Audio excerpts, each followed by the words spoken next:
There are so many cool TTRPGs out there. So why do DMs have players who aren't interested in anything outside of D&D? Before we get to the pro tips on how to convert your players into TTRPG connoisseurs, let's talk about why D&D players can be so hesitant to try other TTRPG systems. One major mistake I feel like some GMs make is not recognizing how much their current campaign means to their players. So naturally, if they think there's a chance that the GM's going to abandon it, they're not going to respond well. So timing can actually be a huge part of whether your players respond favorably when you pitch the idea of trying a different system to them. A really great thing one of my DMs did a couple of sessions before our campaign ended was create a Google form with short little descriptions of each TTRPG system, and then us players could each go through and rank them from 1 to 5 with which one we're most interested in. I'd probably tweak this a little bit and lead with stories, not systems, and that's because most players are interested in running something like a one-piece campaign. They don't really care about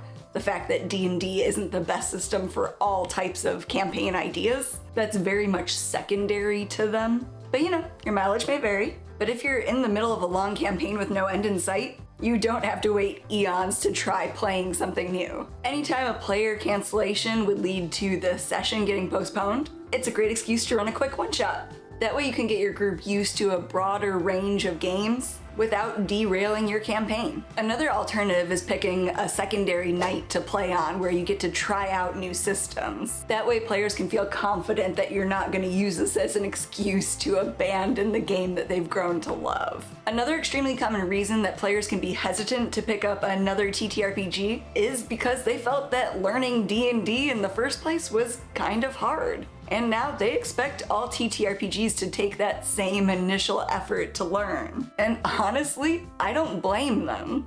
The D&D Player's Handbook is like 300 pages. Can you imagine if every time you wanted to play a board game you had to read a whole textbook before you played? So now's your chance to learn how to be a good game shepherd. And while some GMs might expect players to learn the full rules on their own before showing up at the table, most people don't want to study like they're about to take the ACTs in order to go have fun with their friends. And I say this as the player who reads the whole rulebook before I show up at the table. If you want your gaming group to happily follow you to whatever system you'd like to play, you're going to have to be the one to learn how to play the game and then just teach it as you go along. It's actually pretty easy to teach TTRPGs through play, especially if your group has experience with something like D&D already. But I highly recommend starting with one-shots or adventures that just last a couple of sessions. That way you can hand everyone a pre-gen character and make cheat sheets for the important information they'll need to know about the system. But one of the important things is you don't want to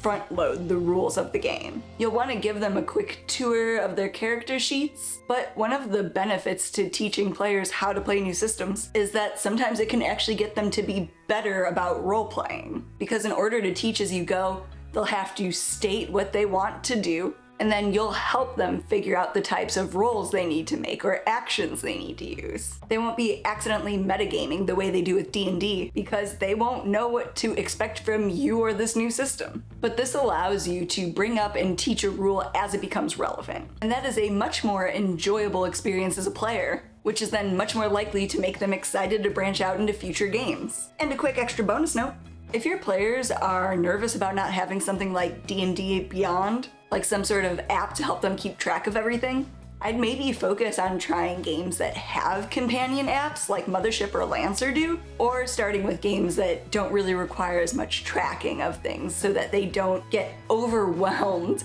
by their lack of support resources. One of the reasons that some people miss about players who only want to stick with D&D is that sometimes they want to stick with D&D because they enjoy it. And while I play a ton of different games, I'm one of the many people who really loves the specific niche that D&D fills in that heroic fantasy type of genre. It's definitely one of my favorite systems to run. So if you have players who aren't interested in trying other games simply because they're already happy with what they have, there's two different strategies you might take. One is to start pitching stories for similar types of TTRPGs. So in this example, I might pitch a Dragonbane adventure. Since it's close to D&D in terms of heroic fantasy, but a lot more rules light, it might be a great fit for them. Or since I run a lot of Fae and Cryptid themed adventures, I might pitch Changeling the Lost, or Vaesen, or even Dolmenwood, since the stories are all very similar to what I like to tell. But some of your groups might actually be better off if you take a hard turn and go with something they can't as easily compare your recent adventures to. So for me, if I'm not running heroic fantasy, I want to run sci-fi horror types of games. So games like Mothership and Alien are go-to pitches for me. But the point is, you need to cater to your players' tastes. What kind of movies and video games do they like? What type of stories were they already interested in exploring? What sort of things would get them excited to try something new? So those are some of the main hurdles DMs usually face when they're trying to get their players to try something new. But what are some ways we can go the extra mile and get our players super excited to start jumping into all sorts of different systems? And if you haven't yet, don't forget to like and subscribe, please. But one technique I like to use in order to not overwhelm players with new systems is upselling one-shots and short adventures. And I call this technique upselling because I start with small, easily digestible games, usually something like a one-page RPG. Grant Howitt's The Witch is Dead is one of my all-time favorites. A silly, lighthearted game like Goblin Quest, or a self-contained game like 10 Candles, Alice is Missing, or Dread. And these are all games that are just as easy to pick up as Clue or Monopoly is, so they're very easy to sneak into a night that otherwise would have ended up being a canceled session. But I start with something like this because I want to get rid of the idea for my players that all TTRPGs are hard to learn. Then I start progressing my players to games that are more rules light, but with a little more complexity than the aforementioned games. That way they can start to envision what campaigns in those games might look like. And some of these favorites for me are Dragonbane, Shadow Dark,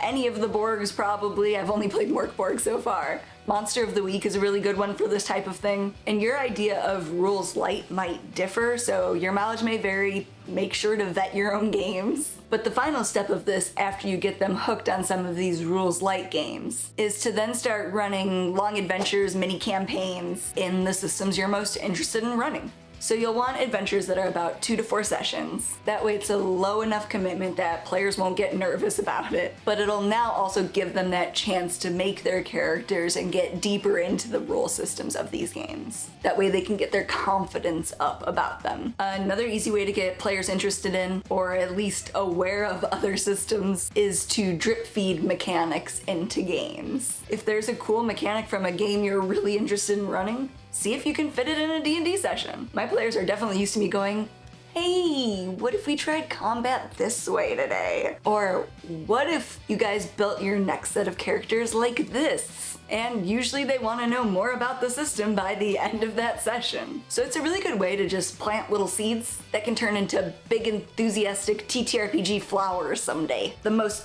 underrated mechanic of all, the truth. You can't handle the truth! Boy oh boy does vulnerability feel scary, but if you've tried all of these different tactics, you might just need to explain that you're really excited to branch out and try something different, or that you think the type of game that they're interested in would fit with a different system a lot better than D&D. You don't need to put D&D down in order to do this. Sell them on your excitement. Most players understand that you, as the GM, you're logging a lot more hours than the rest of them in order to make sure everyone's having a fun time. So they want you to have a good time too. So if you're feeling burnt out or restless or just a little bit bored of D&D, have that talk with them so that they can understand how much trying something new would mean to you. Remember though, if your current group of players is actually that completely disinterested in trying anything other than D&D, you're not relegated to only having one group.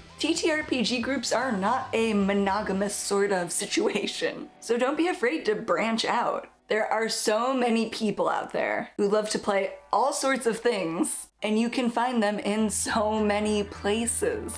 There's meetup groups, Facebook groups, startplaying.com, convention game halls. And if you're like me, pottery classes, watercolor classes, basically anywhere anyone will stop long enough to talk to you. But if you find a secondary group where you get to try more types of games, Don't be surprised if you tell your group about something cool that happened in another system and notice they start getting a little bit of FOMO when they realize they're missing out. They might change their tune. So let me know in the comments what tips and tricks you use to get players to try new things. And speaking of other games, make sure to check out these videos next.